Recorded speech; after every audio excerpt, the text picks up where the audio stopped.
김정은 북한 국무위원장이 블라디미르 푸틴 러시아 대통령과의 정상회담을 했습니다. 어떤 얘기가 오간 건지 자세한 이야기 나눠보겠습니다. 문성묵 한국국가전략연구원 통일전략센터장 나오셨습니다. 안녕하십니까? 안녕하십니까? 먼저 그 정상회담이 러시아 우주기지에서 열렸는데 일단 이곳을 택한 이유가 있을 것 같은데요. 예, 사실 정상회담이 어디서 열릴 것인가? 4년여 전에 열렸던 것은 블라디보스톡이었거든요. 그런데 결국 이 보스토친이라고 하는 우주기지에서 열렸어요. 우주기지에서 열렸다고 하는 것은 그만큼 상징성이 있는 거거든요. 김정은 국무위원장이 사실 8차 당대회, 2021년 8차 당대회에서 정찰 위성을 5가지 군사 전략 목표, 국방 목표에 하나로 꼽았고 굉장히 중요하게 생각을 했는데 5월, 8월 2번 실패했어요. 아마 이번 정상회담이 성사되는 과정에서 이 얘기를 했을 것이고 아마 푸틴도 김정은을 초청하는 과정에서 우리가 이런 다시 말하면 북한의 필요를 채워줄 수 있는 능력이 있다. 실제 푸틴과 김정은이 만난 첫 자리에서 푸틴이 그런 언급을 했어요. 우리는 북한의 인공위성 개발을 도울 것이다. 이런 언급을 했거든요. 그런 걸로 봤을 때 이 우주기지라고 하는 상징성을 보여주는 그런 장소라고 생각을 합니다. 네, 그렇군요. 북러 회담에서 양측이 서로 얻고자 하는 게 있을 것 같은데 전반적으로 회담 내용 어떻게 좀 보셨습니까? 예, 그러니까 이제 이번 회담이 성사되는 것은 북한은 북한대로, 러시아는 러시아대로 서로가 서로의 필요를 채워줄 수 있는 그런 여건, 다시 말하면 이해 타산이 마저 떨어진 그런 결과라고 볼 수 있거든요. 우선 이제 북한으로 보면 북한 어렵잖아요. 그러니까 러시아는 북한이 필요한 걸 다 가지고 있어요. 식량, 에너지, 그다음에 군사기술, 특히 앞서 말씀드렸던 정찰위성이라든지 ICBM 기술, 특히 김정은이 지금 강조하고 있는 핵추진 잠수함 기술, 이런 기술들을 가지고 있고 사실 무기 현대화에도 러시아가 지원해 줄 수가 있고 북한이 김정은이 관심을 가지고 있는 것은 김정은의 불법 핵미사일 도발을 러시아가 감싸주고 있거든요. 이게 이제 북한의 입장이라고 볼 수 있고 러시아로서는 우크라이나를 불법 침공한 이후에 전쟁이 길어지면서 군수물자 특히 재래식 탄약 무기가 부족한데 그걸 북한이 가지고 있거든요.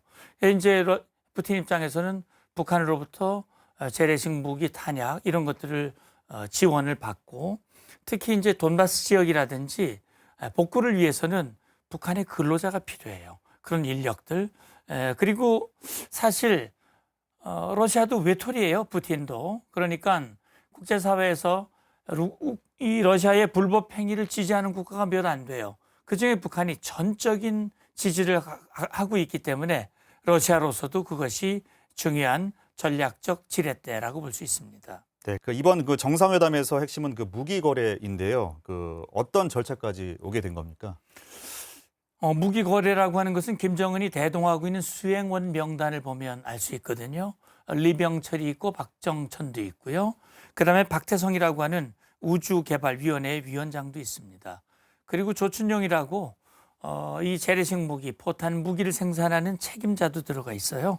그러니까 특히 이제 또 해군 사령관도 대동을 하고 있고 이번 회담이 무기 거래를 위한 회담이라고 하는 것을 반증하고 있는 것이라고 볼 수 있는데 사실 그동안 북러간에 지난 쇼이구가 7월 27일 러시아 국방장관이 평양을 방문했고 무기 장비 전시회도 관람을 하고 이후에 김정은이 무기 공장들을 여러 차례 방문을 하고 생산을 독려한 바가 있거든요. 제가 볼 땐 일련의 과정을 통해서 이미 북한과 러시아 간에는 이제 의견 접근이 이루어졌고 합의가 이루어졌을 것으로 생각을 해요. 이번 회담에서 합의문, 성명문, 서명은 없다고 얘기를 했지만 그건 아마 대외 공개하기가 어렵기 때문일 것이고 상당히 성사가 됐을 것으로 저는 봅니다. 네, 그렇다면 이처럼 깊어지는 북러 밀착 관계에 대해서 우리는 어떻게 좀 앞으로 대응해 나가야 될까요? 사실 2가지 차원에서 우리가 대응을 해야 된다고 봅니다. 첫째는 북한과 러시아 간의 이 불법 거래, 이 군사 협력, 기술 교류는 명백히 유엔 안보리 결의를 위반하는 불법 행위이거든요. 미국을 비롯해서 국제사회가 단합돼서 제재를 추진할 겁니다.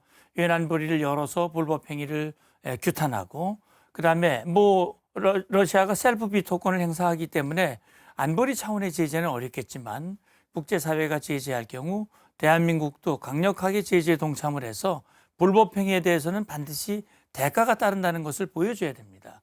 또 한 가지 차원은 이렇게 북한이 필요로 하는 기술들, 특히 정찰위성이나 ICBM이나 핵추진 잠수함 이런 기술이 만약에 북한으로 들어간다면 이건 대한민국과 국제사회 평화를 파괴하는 매우 위험한 군사 위협입니다.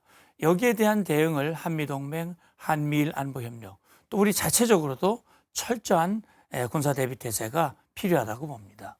네, 지금까지 문성묵 한국국가전략연구원 통일전략센터장과 함께 이야기 나눴습니다. 오늘 말씀 감사합니다. 감사합니다.